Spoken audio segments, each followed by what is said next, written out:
अस्सलामुअलैकुम जी। ये मेरी एक और वर्कशीट है। मैंने यहाँ पे एक कैटरपिलर ड्रॉ किया है, इसके ऊपर नंबर मेंशन किए हैं 1 to 10।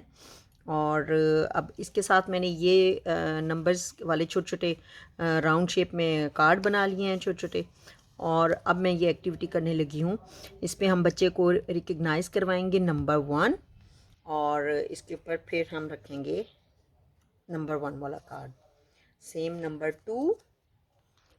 2 and next number 3, number 4, number 5, number 6, number 7, now number 8, 9 and 10। बच्चे की पहचान के लिए और बच्चे को काउंटिंग सिखाने के लिए ये सबसे बेस्ट एक्टिविटी है।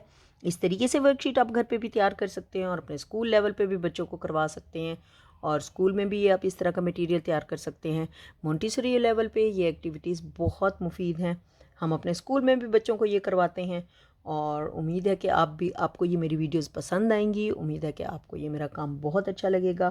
Thank you.